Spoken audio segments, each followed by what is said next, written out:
Yeah, good to see you both. Hope you're doing well. Sorry if I'm frozen. It's the McDonald's Wi-Fi. There's nothing I can do about it. It is what it is. So Your voice is okay. The picture's a bit frozen, but you're all right. Stel, from a coach's standpoint, where did you see the problems today? well, I'm glad you can hear me because my voice is better than my looks, so that's a positive. Yeah, look, for me, there's a few things here.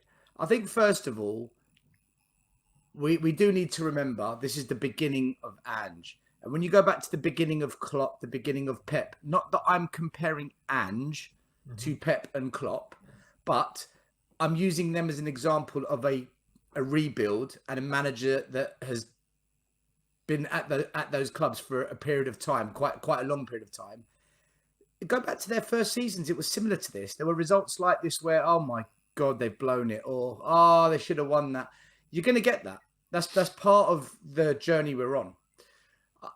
This specific game as an individual match, the issue we've got is that we don't have control of the games. We haven't had control of matches for about 2-3 months, if I'm honest with you. If you go to the start of the season, we'd dominate possession, but we'd have double the amount of shots than the other team, double the amount of chances, and 2 or 3 times more clear-cut chances created. If you look at us now, the past couple of games, we have more possession, but shots, we've either got the same or less. Shots on target, the same or less. And clear-cut chances, the other team is outdoing us. So that says to me, we're not keeping possession of the ball in the key areas. And when we lose it, typically through sloppy passes, we're then inviting pressure onto the back line. And when we do get the ball forward, our creativity is non-existent. And I think I put it down to a few factors. One, there is nobody else in this team that's got the creativity of Maddison in the midfield role. Maybe Lo Celso, but he's injured. So if Maddison goes off because he's just come back from a 3-month injury and he can't play 90 minutes, there is nothing on the bench. So we can criticise Ange for substitutions, but what do you want him to do? There's nothing on that bench. We didn't buy another creative midfielder. We're going to have to wait to the summer, you hope.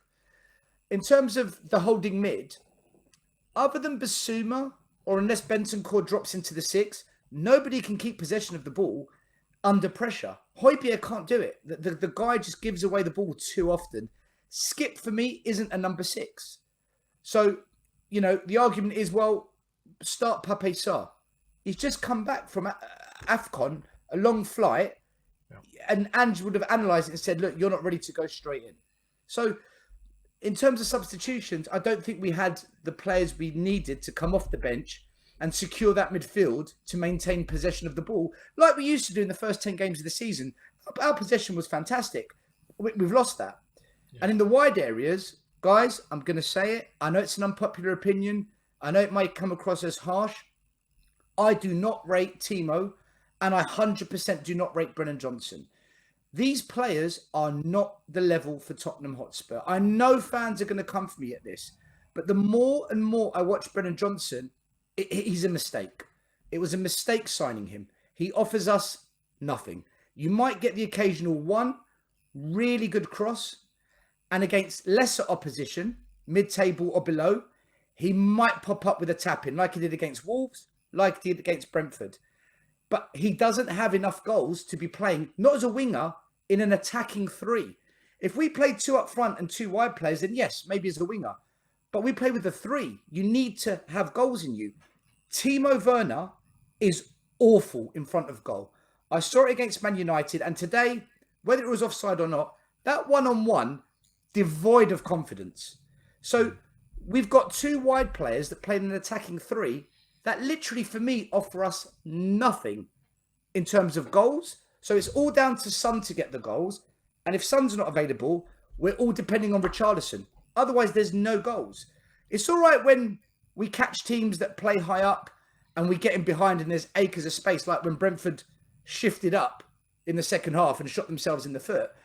But teams that are smart, they're not going to do that. So until we get 2 proper attacking wide players, not wingers, attacking wide players, and bring in another Maddison, another creative mid, and secure that number 6 with Basuma or another player that can keep possession that position, I think these performances are going to keep happening and keep happening and keep happening. Yeah, I mean, I don't fully agree with you. I think Brennan Johnson is very raw and will improve and has potential. And I think we've got to give young players the opportunity to do that. I think, arguably a lot of people were saying a similar thing about a not young player a year ago and more recently in Richarlison. So I'm going to give Johnson at least another year and a half before I start thinking that he hasn't got what it takes to play for Spurs. But I understand what you're saying in that I do feel like if we had, let's say, a Elise or an Eza from Crystal Palace, 2 players who are just so comfortable on the ball and keen to get on the ball all the time, and take the ball in tight areas and feel comfortable doing that, then what was happening a lot today, which was, especially in the first half when we talked about it, the ball being fired into Brennan Johnson and him not having the confidence to try and get it down, or arguably the strength, so trying to flick it round the corner and us losing the ball consistently as a result. That wouldn't be happening if we had those players. But that, again, will come down to whether or not we're willing to pay the release clauses of those players who we've seen in the Premier League could take us up a step or two. I mean, I would argue for a number of years, I thought we could have done with just getting Wilf Zaha out of Palace, and we were never willing to pay what that would have took. But I think he would have been an incredible Spurs player because he was so comfortable on the ball, loved getting the ball in tight spaces, had the flair, had the pace. And I would love us to be looking at those 2 Palace players who are still at Palace now, Elise and Eza, to try and take us up a level in the summer. Barnaby, I'm going to have to call you out on this one, right? Respectfully, we can have our opinions, of course. But to say we've got to wait and see if Brennan Johnson comes good, but at the same time to say Elise and Eze, they are levels, absolute miles ahead of Brennan Johnson in terms of dribbling ability, creativity and scoring. Brennan Johnson is not that player. He's a pace merchant. He will get into good spaces. Right. So what are we waiting for? Because we play with the front 3. He's not that player. Sorry, Stelios, but let me just say one quickly. What I mean is, I'm talking about waiting for him before we totally cast him adrift. What I'm saying is, I think Brennan Johnson, or I didn't say it here, but I've said it for months. I think Brennan Johnson has played many more games than both he and Ange would have expected him to play at this point. But what I'm talking about is, if we genuinely want to push on and challenge, then bringing players in of the ilk, and I agree with you that Eza and Elise are levels above, bringing players of the ilk of them into our first team in the summer is what we would need to do. Yeah, so we agree then, right? If we're going to bring them in, it's because Brendan Johnson's not going to play then. He's going to be on the bench. But right? I think he'd make a good squad player for us personally in terms of his youth and potential, but also his ability to play in a couple of distant positions and add pace when we need pace to come off the bench when games are getting stretched. I think we're trying to shoehorn a player that doesn't fit what we're doing, in my opinion. I looked at every game we've played this season, okay? And I'll tell you what's very interesting. If you look at the games against... I looked at the top kind of 8. If you look at Arsenal, Villa, Brighton, Liverpool, City, Newcastle, West Ham, we played City twice, League and FA Cup. The only players that consistently turn up with goals and assists are Son and Porro. They consistently turn up with either goals or assists, Porro especially with the assists. When you look at the mid-table, Kulu kind of creeps in, Richarlison begins to have a couple of assists and goals. But when you look at the bottom teams, I'm talking about Bournemouth, Brentford, Burnley, Everton, Palace, Fulham, Luton, Brennan Johnson, Timo Werner even, and Richarlison especially, they've got goals, they've got assists. That says to me, so far in what I'm seeing, that's their level. Against that level, yeah, they shine. But as soon as we come against those big teams, and it's those big teams that we need to overcome if we're going to win trophies and, secure ourselves as a top 4 team consistently, they just do not deliver in those games. And that's what I see when I watch them play. So, you make a fair point in let's wait and see. I agree. I don't disagree with that. But from what I've seen and what I saw at Nottingham Forest, I never thought Brennan Johnson was anything special.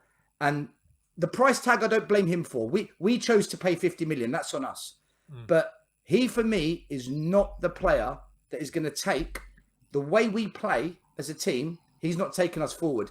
And Timo, whether he gets some assists against Brentford, maybe he gets some more, fine. But unless we get goals from the wide areas, because if you look at Man City and Liverpool, who play with the front three, their wide players have got an abundance of goals in them. And that's what we need to catch. They're the teams that we're going to have to beat in semi-finals of cups and, God forbid, a league title. I just don't see it with these guys. Look, for now, if it's just to get us to the end of the season, I'm okay with it. It is what it is. But going forward, guys, and when I look at the stats of the game as well, it is fundamentally a problem right now. They're just not creating enough, and they do not contribute the goals needed. So that's kind of how I saw the game. Stel, with everyone fit, who do you start on the wing? Son and Decky. Do you know what, guys? I'm torn with this because Son's in good form. Like, never drop a player who's in good form. I've always been against that. I've never liked dropping a player that's in good form. So you kind of have to start Richarlison up front and then play Son on the left and then Decky on the right. But Decky's not in good form.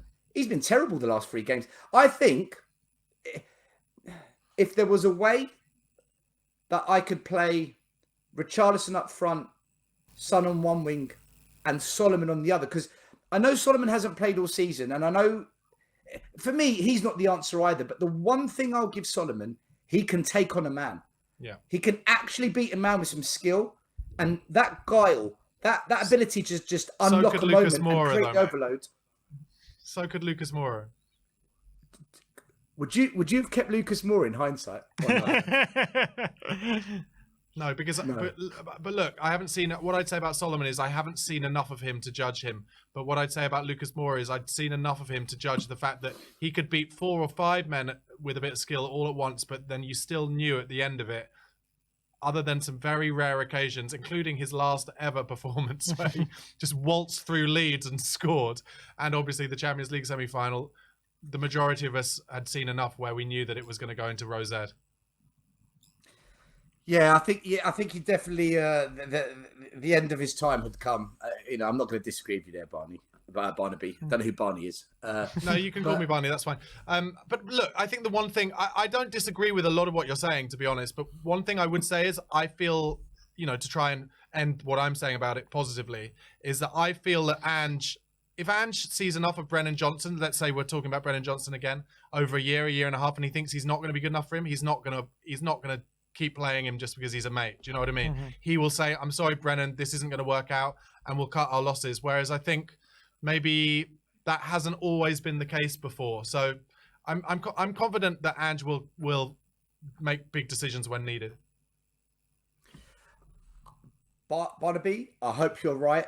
Where I'm at right now with this is I've seen this all before, but at the same time, I'm not going to dismiss what might happen. So I'm on the fence still.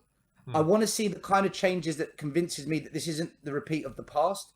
But at the same time, I'm not writing off where we might go. So I'm on the fence at the moment. I do want to end on a positive, though, guys. I do want to end on a positive. And that was a few positives, which is, number one, Udogie is going to become a top player. Now, he's raw. Yeah. But you see enough in his game to say, do you know what? There's such a player in there. If we can just develop that, there's a real top player there. Van der Ven has got to be one of the top, if not top centre-back in the league. Yeah. Without him, I don't know how we play the system. No. How many recovery runs can you make where the opponent's got 5 yards on you, and not only do you recover, you win the tackle as well. The man is a proper centre-half.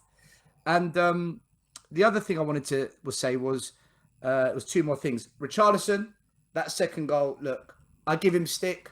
I want to see him do it against the top teams, but listen, fantastic finish. I have to come on and say, Richie, quality, my man. That was absolute top draw. And Vicario, I know he's going to get a lot of stick from rivals, and I know some of our fans are going to question him, but from a coaching perspective, if you know your goalie is being targeted, put a man from your team in front of your goalie to protect him. Yeah. We're not protecting Vicario. Yes, he needs to be stronger. Yes, he needs to be more assertive. But at the same time, if the other team are going to pile in on him, you've got to protect him. Put a body in front of him. Let that player be the shield. So when they try and come in on him, no, push back and Vicario's free. We haven't done that. We haven't done it against City, and we didn't do it today. So let's not go in on Vicario, Spurs fans. I want to see if we can give him some protection before we go in on Vicario. I agree, and I think there was a big learning that you saw even from the first half to the second half, where he was like, "Oh, okay, I'm going to have to be the one who's the aggressor now, and I'm going to have to be the one to get up earliest and push through whoever that player is." But I agree. I was saying all the time as well, because I used to be a goalkeeper. Like, you just stop that backing in from happening. You put, I don't know, the smallest man we have on the pitch behind Jack Harrison, and then it doesn't happen. So I agree with you totally. Great call, Stelios. Amazing. Nice one, Stel. Lovely to see you, mate. And we'll see you very soon. Cheers for calling in. Big up, guys. Take Top care. man.